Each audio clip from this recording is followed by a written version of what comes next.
144 सालों बाद आयोजित हुआ है महाकुंभ।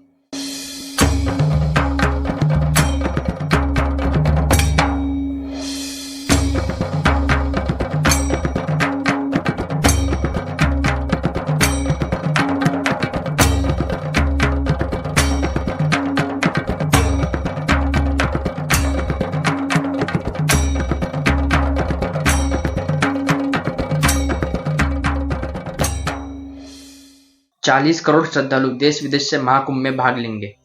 पिछले 6 दिनों में 7 करोड़ लोग तो महाकुंभ को भेंट दे भी चुके हैं, पर महाकुंभ इन नंबर से कहीं बढ़कर है।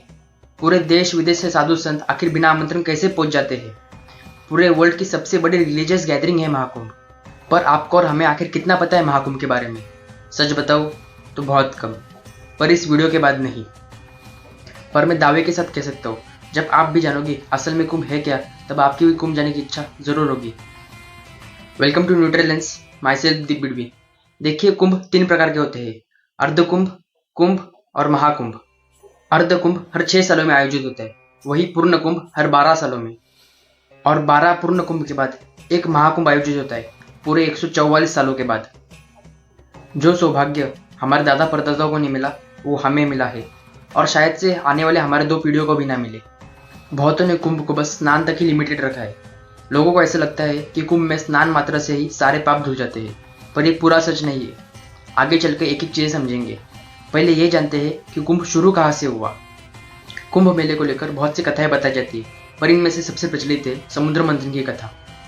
जब समुद्र मंथन से अमृत निकला, तब देवता और दानवों के बीच संघर्ष शुरू हो गया, और इसी संघर्ष के बीच अमृत से 4 बूंदें छलककर धरती पर गिर गई। अब उसी 4 जगहों पर कुंभ मनाया जाता है। ये 4 जगहें थी हरिद्वार, उज्जैन, प्रयागराज और नासिक।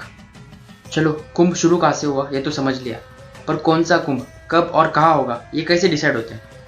अगला कुंभ कब और कहाँ हो, इसलिए सूर्य, चंद्र और जुपिटर यानी बृहस्पति, इन तीनों ग्रह की मदद ली जाती है।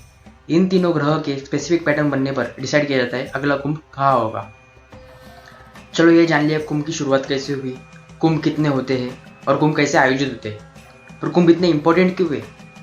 कहा जाता है जो 1 महीना महाकुंभ में रह ले, उसे 1 कल्प की तपस्या का फल मिलता है। सतयुग, त्रेता युग, द्वापर युग और कलयुग मिलाकर एक चतुर्युग बनता है, और ऐसे 1000 चतुर्युग मिलाकर एक कल्प। तो ऐसे समझिए कि कलयुग इस समय चल रहा है। ये कलयुग 4,32,000 वर्ष का है। हमारे वर्ष से 4,32,000 वर्ष जब बीतेंगे तब कलयुग पूरा होगा। इसके पहले द्वापर बीत चुका है, वो 8,64,000 का था, माने कलयुग से दुगना था। और द्वापर से दुगना त्रेता था, और त्रेता से दुगना सतयुग था। इतना सब मिलाया तब एक चतुर्युगी बनी। अब ये एक चतुर्युगी जब 1000 बार बीत जाएगी, तब जितने दिन होंगे उतने दिन को एक कल्प कहते हैं। अब इसको कल्प कह रहे हैं 1 महीने को। इसका मतलब है कि 1 महीना यहाँ पर नियम पूर्वक जो रहेगा उसको 1 कल्प तक तपस्या करने का फल मिल जाएगा। पर मेरे लिए कुंभ को महान बनाता है कुंभ के प्राण माने जाने वाले 13 प्रमुख अखाड़े और साधु संत। जगत गुरु आदि शंकराचार्य जब सनातन धर्म को रिवाइव कर रहे थे, तब उन्होंने ये जाना कि धर्म को बुद्धि के साथ साथ बल की भी जरूरत है। इसलिए उन्होंने ऐसे अखाड़े इस्टेब्लिश किए जहाँ धर्म के ज्ञान के साथ साथ शस्त्र का भी ज्ञान दिया जा सके। महाकुंभ में सबसे पहले 13 अखाड़े स्नान करते हैं, फिर उसके बाद उन्हें दिए गए स्थान पर अपना 54 फुट ऊंचा ध्वज फहराते हैं। अखाड़ों से साधु संत और इतर आयु हुए साधु शास्त्रार्थ करते हैं। शास्त्रार्थ यानी डिबेट, और यही शास्त्रार्थ भजन कुंभ को इतना महान बनाती है।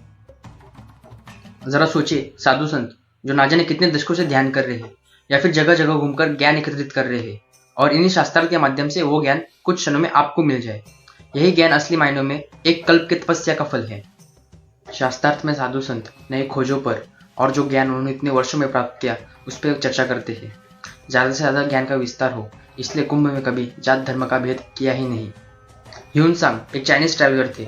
7वीं सेंचुरी में जब राजा हर्षवर्धन का शासन था, तब उन्होंने अपनी बुक में लिखा कि हिंदुओं के साथ साथ बुद्धिस्ट प्रीस्ट भी इसमें पार्टिसिपेट करते हैं। सनातन धर्म ने हमेशा रैशनल थिंकिंग को बढ़ावा दिया, शास्त्रार्थ की हेल्प से नॉलेज को एक्सचेंज करना और एक्सपांड करना सिखाया। आपने सोशल मीडिया रील्स पर देखा ही होगा कैसे फॉरेनर्स कुंभ में आकर हमारे कल्चर को एक्सपीरियंस कर रहे, एंजॉय कर रहे, which make us really proud.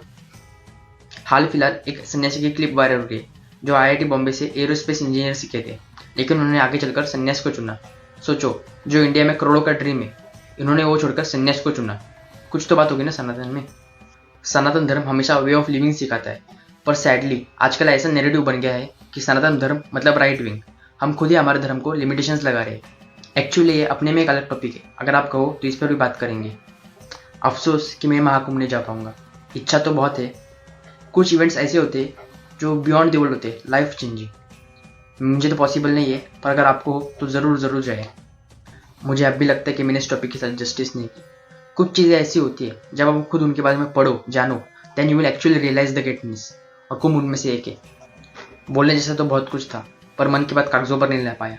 I hope आप समझ पाए हो कि कुंभ आखिर है क्या। अपने धर्म को एक्सप्लोर करो। Human life is a blessing. जितना हो सके उतना सीखो। I hope you like the video. Subscribe to Neutral Lens. Don't forget to share. See you in the next video.